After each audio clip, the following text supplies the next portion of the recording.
La 9e conférence panafricaine des sociétés de Croix-Rouge et du Croissant-Rouge d'Afrique s'est ouverte ce lundi à Abidjan. En prélude à cette conférence, l'occasion a été donnée aux différents mouvements de jeunes de se pencher sur les différentes stratégies visant à promouvoir leurs activités au sein de la Croix-Rouge et du Croissant-Rouge. Et puis le rideau s'est refermé ce week-end sur le 4e sommet des think tanks africains. Cette rencontre a permis aux think tanks d'apporter leur contribution à l'industrialisation du continent. Voilà pour les titres. Bonsoir à tous et merci de nous suivre sur Business 24 Africa.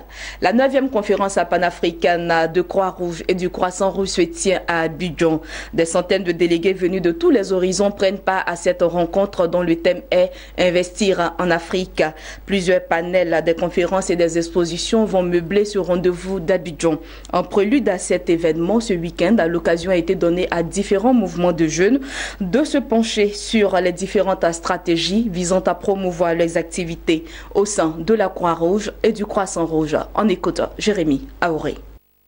Abidjan, la capitale ivoirienne, abrite depuis ce lundi la 9e conférence panafricaine des sociétés de Croix-Rouge et du Croissant-Rouge d'Afrique qui se tient tous les 4 ans. En prélude à la traditionnelle conférence de presse d'ouverture, les jeunes leaders des sociétés nationales des 54 pays membres se sont pour la première fois dans l'histoire de la Croix-Rouge et du Croissant-Rouge retrouvés dans un grand hôtel de la place pour se pencher sur leurs contributions et les programmes de jeunesse de cette organisation humanitaire. Il s'agira d'adopter un plan d'action détaillé à soumettre pour des actions cohérentes sur le terrain.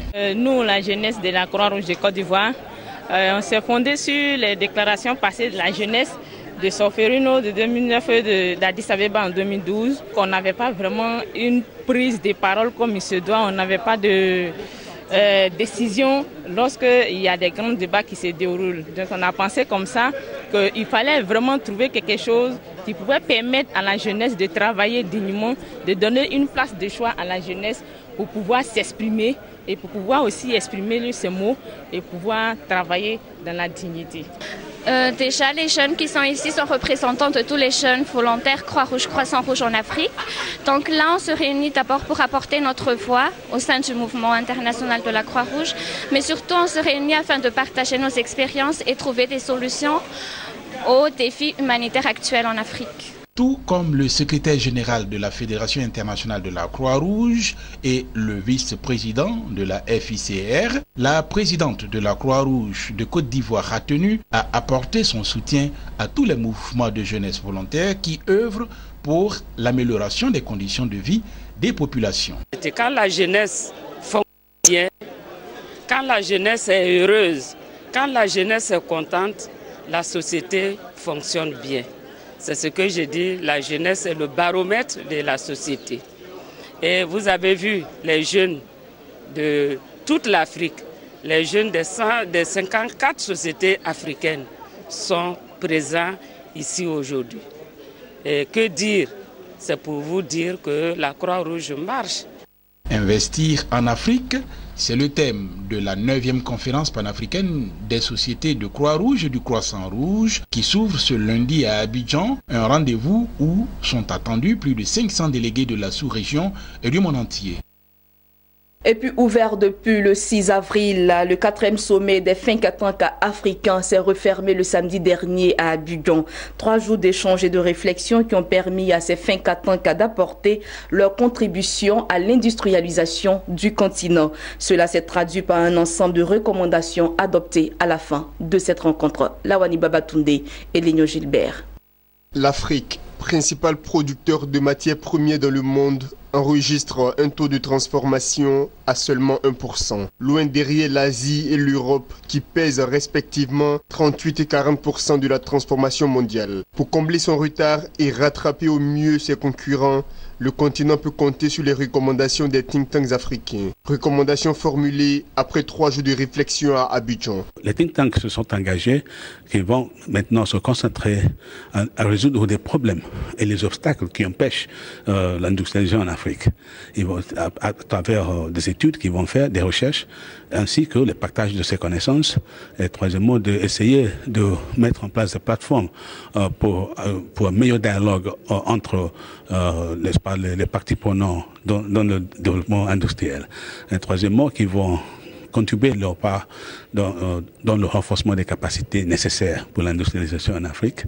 Et d'autre part, aussi, nous, en tant que la Fondation pour le renforcement des capacités en Afrique, on a dit que nous continuons à soutenir ces think tanks pour qu'ils puissent jouer leur rôle. Ce 4e sommet des think tanks n'a pas seulement proposé ses solutions à l'industrialisation de l'Afrique. Mieux, elle a aussi relevé les obstacles qui freinent depuis des décennies la transformation sur le continent des matières premières locales. L'un des grands problèmes en Afrique, c'est l'innovation. Notre capacité à innover parce que l'industrialisation doit se fonder sur l'innovation. Un autre aspect, c'est la disponibilité des infrastructures. Infrastructures, on parle des routes, on parle des télécommunications, on parle de l'énergie également. Nous avons également des gaps énormes en capacité, en compétences. L'adéquation entre les compétences existantes et les compétences dont ont besoin les entreprises industrielles pour pouvoir promouvoir leurs activités dans les pays africains. Donc voici nos problèmes. Nous avons aussi l'environnement des affaires.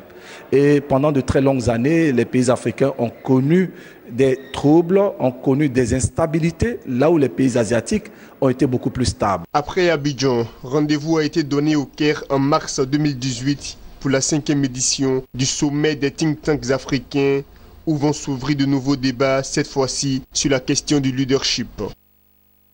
Et puis dans l'actualité internationale, l'Union des banques du Nigeria a annoncé qu'elle va mobiliser 50 milliards de naira, soit 164 millions de dollars d'ici la fin du second trimestre 2017 pour augmenter ses réserves de capitaux et accorder des prêts à des entreprises de transformation.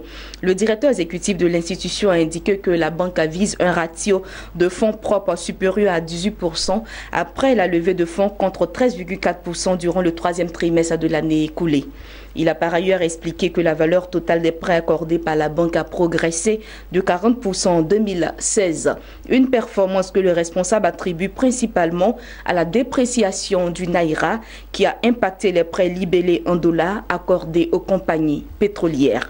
Terminons avec cette information. Le gouvernement ougandais veut faire passer sa production caféière à 20 millions de sacs à l'horizon 2020. C'est ce qu'a indiqué le coordinateur adjoint de l'opération de création de richesses, un programme lancé par le gouvernement en 2013 et qui vise à améliorer les revenus des ménages ougandais par le biais de l'agriculture.